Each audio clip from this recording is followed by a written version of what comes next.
деген жастар бәрі әрине өз тарихын, жет атасын білу керек.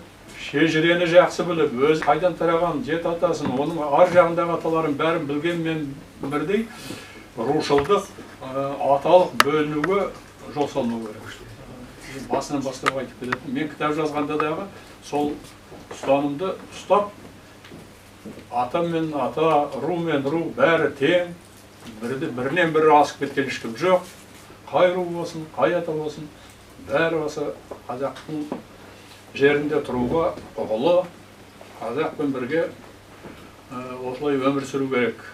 Сондықтан жастар осы ұғымды қатты ұстаңдар. Ешқандай ата арасында, ру арасында бөлініп, бірінен бірі артық санау деген араларында болашақта болмас. Бірақ білу деген тарихты жақсы білу керек. Өз тарихқа үңіліп әрмен қарай берсең, бұл қазақ халқы қайдан шықты, оның ішінде мынау 300 қашан бөлініп шықты, ол жүздердің ішінде қандай рулар болды, соны бәрін білген, яғни терең былай қарай берсең, өзі қызық көрінеді дағы, және сана сезімің бәрі түзеле бастайды. Шежіре деген кесте ғой, былай келгенде.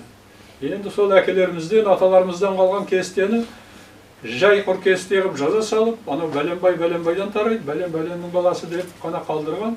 Енді ол оқығанда өте қызық болмайды.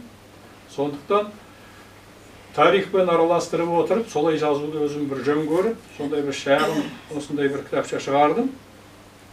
Бұл енді Қожым бабамыз, Бөгенбай атақты енді Қанжығалыдан Бөгенбай енді аты шулы Қазақстанға сол кісіменен шөбере болып келеді. Немере шөбере болып. Сол кісімен қатарлас өмір сүрген. Бөгенбаймен жасы шамалас екеуі қатар өмір сүрген. Бұлар енді Бөгенбай осы мынау Көкшетау Бурабайдан сонау Алтайға дейін жоңғарлармен соғысып, осы ортада Ерейментау өзінің жері, соны басып жүргенде, Қожымдар сол Сілет өңірін, Ертіс пен Сілетінің арасында сол жерде өмір сүрген адам болған сол кезде. Қазір Жалаулы көлі дейді. Сол жерде Қожым түбегі деген түбек бар. Сол маңайда сол жайлауы болған, қыстауы бері қарай, Сілет өзенінің маңайында.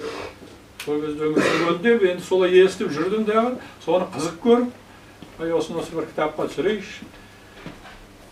Біз өз аталарымыз сияқты күндағы жиналып ондай әңгіме айтпаймыз шежіре. Енді бізден кейін тараған ұрпақтар ешкімнен ондай әңгіме шежірені ести алмайды тарихты. Сондықтан олар мүмкін осы бір бос уақытында кітапты қолға алып, осы кітапқа қарап, сондай білім алар деген ниетпенен осы бір кітапқа жазуды жөн көрдім.